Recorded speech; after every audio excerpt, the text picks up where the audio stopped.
La dette publique, monsieur le représentant du candidat, la dette publique est passée de 6 000 milliards de francs CFA en 2011 à près de 35 000 milliards projetés pour 2025. Dites-nous, est-ce que c'est un endettement soutenable et quelles garanties donnez-vous aux générations futures?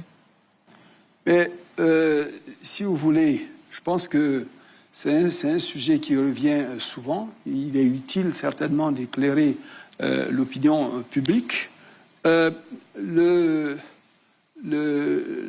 L'endettement aujourd'hui, si on regarde le niveau qu'il a atteint, parce que le ratio auquel on le mesure, c'est pas la valeur absolue que vous regardez. 35 000 milliards ou 6 000 milliards, c'est en regard de la richesse du pays. Voilà. On avait 6 000 milliards, mais le ratio de la dette sur le PIB était de 69%. Donc c'était élevé, plus élevé que maintenant. On a 35 000 milliards, mais le ratio de la dette, je dirais, sur PIB aujourd'hui est de 57%. Donc on n'a pas un endettement qui est plus lourd qu'on avait. Si vous regardez la valeur absolue, je dirais c'est un mauvais exemple de comparaison. La deuxième chose, c'est que pratiquement 80% de cette dette est libellée dans une devise qui ne nous pose pas, qui ne nous expose pas à des risques de change. Parce que souvent, le problème, je dirais, de ces prêts, c'est que vous l'empruntez dans une autre devise et lorsque il vient de rembourser, vous n'avez même pas, je dirais, de devise suffisante. Vous pouvez avoir un sujet de balance des paiements, un problème de devise. Ici, ça au moins c'est garanti. La troisième chose, c'est que le taux de rémunération moyen de ces emprunts que nous avons faits tourne autour de 5%. Alors que la croissance économique que nous avons est autour de 7% par an. Donc on se rend bien compte que l'investissement qui est fait à partir de ces prêts induit un accroissement de richesse qui est supérieur à la rémunération de cette... Donc voilà, c'est un bon emprunt, c'est un bon investissement. Et pour terminer, ça quand même j'aimerais le rappeler à tous les sachants, mais ces gens qui nous prêtent, mais quand même, vous n'imaginez pas qu'ils se disent « il faut qu'on me rembourse ». Vous connaissez, vous, des gens sur le marché international, des institutions de premier plan qui se lèvent pour aller prêter à un pays qui ne pourra pas leur rembourser. Et pourtant, ils n'ont pas de problème. Au contraire, ils n'ont que des éloges. Et ils prêtent. Ils n'ont aucun souci. Vous, qui ne prêtez pas, vous avez un problème, je dirais, voilà. Mais pourquoi, comment vous expliquez le fait que ça ne leur pose pas de problème de prêter ? Monsieur le Premier ministre, ça veut dire que vous allez rester sur la même trajectoire d'endettement ou bien, parce qu'il y a des niches quand même que vous n'exploitez pas. Par exemple, l'impôt foncier reste marginal. Il y a le secteur informel qui est sous-fiscalisé. Ça veut dire qu'il y a des ressources qui sont en déperdition. On parle de souverainisme. Qui sont en déperdition, que vous ne récupérez pas. C'est un autre sujet. Ça, c'est un autre sujet. Non, dans ces conditions-là, ne me parlez pas de dette. On peut considérer que c'est parce que vous n'avez pas suffisamment de mobilisation interne que vous allez à l'international. Ça, c'est vous qui présupposez ça. C'est vous qui présupposez ça. Parlez-moi alors du financement de l'économie. Ne me parlez pas de dette. Moi, j'ai une économie, je dois financer un budget. Où est-ce que je mobilise les ressources pour pouvoir financer cette économie? Qu'est-ce que je prends dans mes ressources propres? Qu'est-ce que je prends dans des emprunts? Voilà. Donc, qu'est-ce que je... Ici et là, on discute. Mais si vous prenez juste par lorgnette de la dette, moi, je vous réponds sur la lorgnette de la dette. Oui, il faut accroître le taux de collecte fiscale. On appelle le taux de pression fiscale. On a évolué quand même il y a quelques années. On était à 12%. Aujourd'hui, on est à 15%, on a pour objectif de monter jusqu'à 18%, je dirais, d'ici 2030. Donc, on est dans un monde qui a changé et où on a tous conscience aujourd'hui qu'une page est tournée et qu'il est un temps de réveil pour les pays sur le continent africain. Beaucoup de pays se sont habitués à l'aide publique au développement. Aujourd'hui, la plupart de ces pays-là ont des problèmes intérieurs telles que les questions aujourd'hui que vous voyez depuis le Covid, la guerre russo-ukrainienne, les problèmes de la guerre du Golfe et les problèmes de guerre des tarifs. Aujourd'hui, ils ont une pression sur leurs propres ressources qui sont telles que le niveau de l'aide au développement va aller en diminuant. Vous avez vu des pays qui ont carrément supprimé des pans entiers de leur aide au développement. Je ne rentrerai pas dans le détail.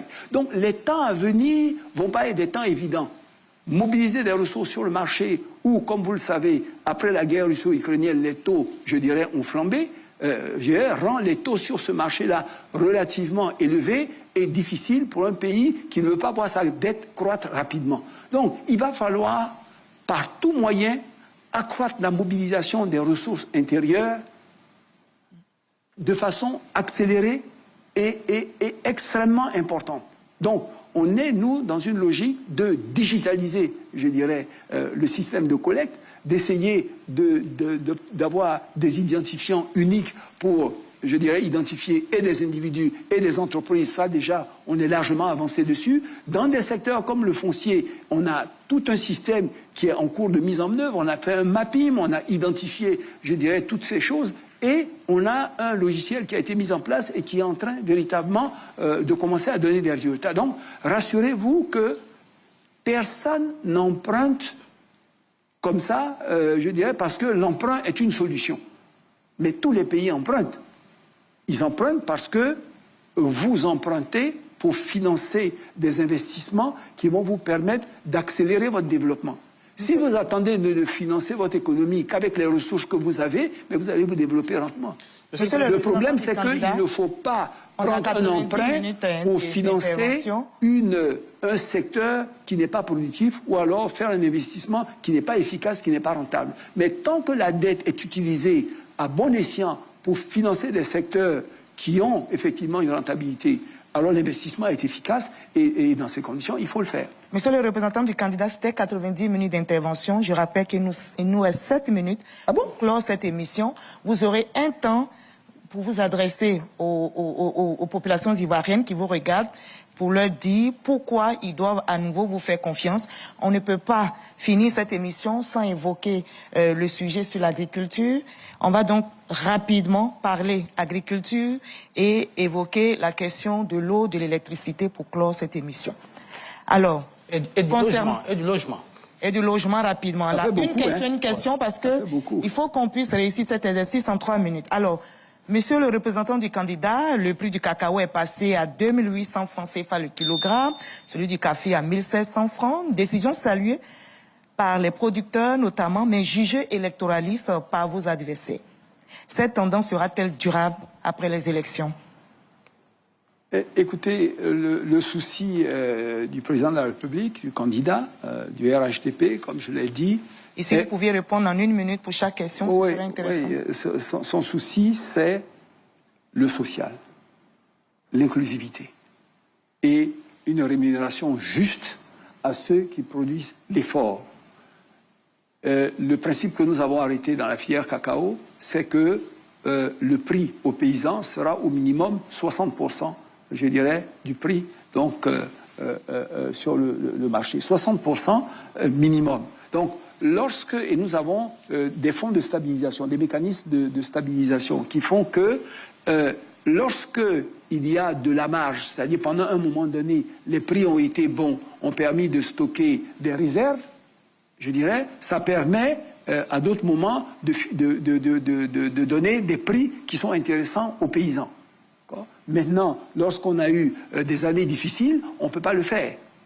Lorsqu'on a eu des bonnes années et que ça nous a permis d'accumuler un stock, l'objectif n'est pas de garder ce stock pour le regarder, c'est de le redonner aux paysans. Donc c'est ce qui se fait. Donc vous avez, je dirais, des hauts et des bas en fonction de l'évolution du marché.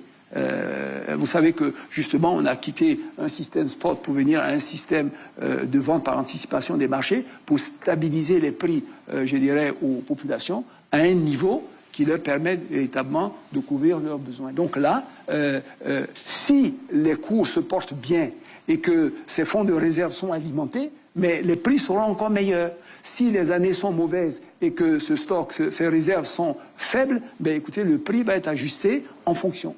Alors, on va parler de mécanisation rapidement. L'enseigne Bakayoko, mécanisation et transformation rapidement et pour évoquer la question du logement. De transformation aujourd'hui. Oui. Le cacao, à peu près 50% aujourd'hui. Oui. Mais pas seulement le cacao, il y a le cajou, on est à peu près à 21-24% de transformation. Oui. C'est beaucoup pour le cacao, mais ça reste marginal pour le cajou. Et je voudrais que vous nous apportiez une solution aussi pour l'ananas aujourd'hui qui est complètement en déperdition, qui est en déclin, 27% de moins au niveau des exportations. Solution. Oui, bon, donc sur la transformation du cacao, on est quand même passé à 50%. Monsieur le représentant du candidat, malheureusement, ce sera la dernière question. D'accord. Et dans votre temps de message de fin, vous allez aborder la question de logement rapidement, la question d'électricité pour assurer les Ivoiriens qui nous regardent. Les factures sont élevées, moi-même j'en suis victime, j'attendais cette occasion pour vous le dire. L'eau également, est-ce qu'aujourd'hui le programme Eau pour tous est une réalité? Vous allez donc aborder cela dans votre conclusion.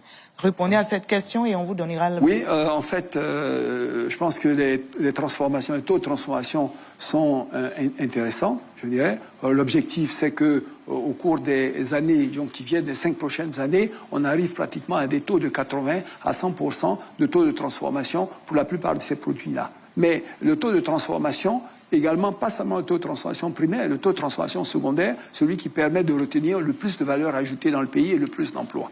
Donc oui, on va avoir des stratégies qui permettent effectivement d'accélérer le processus de transformation.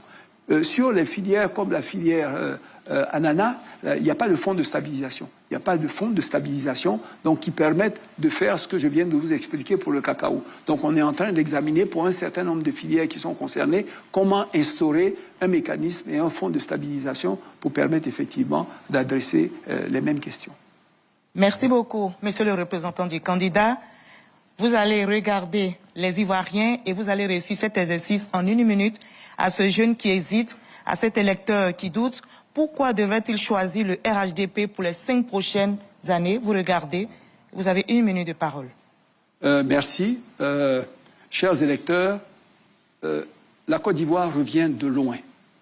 Le président Alassane Ouattara a pris le pays à un niveau, comme je l'ai dit, de difficultés grandes dans tous les domaines et en 15 ans a réussi la prouesse de faire de ce pays, la Côte d'Ivoire, que vous voyez aujourd'hui sous vos yeux, presque méconnaissable par rapport à ce que vous connaissez. Tous les acteurs nationaux et internationaux et les experts reconnaissent que ces résultats sont une véritable prouesse. Nous allons maintenant, à partir de cet instant et au niveau où il était arrivé, faire de cette Côte d'Ivoire une grande Côte d'Ivoire. Faire un saut qui va accélérer le développement et permettre de transformer encore plus rapidement le pays. Pour cela, nous allons adresser des secteurs stratégiques comme, on l'a dit, la transformation de nos matières premières de façon avancée. Nous allons également adresser le capital humain et nous vous disons qu'il n'y a pas d'autre solution dans ce contexte-là difficile que de choisir des gens qui font des preuves plutôt que des gens qui font des promesses. On ne peut plus prendre de risques pour un pays qui a décollé et qui est arrivé au niveau où il est de retourner. Parce que la trajectoire que nous avons prise et l'élan que nous avons pris ne doivent pas s'arrêter. Qui est l'acteur qui est capable véritablement de donner cette garantie-là? Qui est capable de rassurer que la Côte d'Ivoire va continuer dans la paix, dans la stabilité, dans la croissance continue pour créer des emplois, créer de la valeur ajoutée et permettre au pays de devenir encore plus grand. C'est le président Alassane Ouattara qui est capable de le faire. Voilà pourquoi nous vous demandons de choisir le président Alassane Ouattara aux prochaines élections d'octobre 2025 afin que la Côte d'Ivoire continue sa marche et sa course d'un pays en développement vers un pays émergent, vers un pays développé.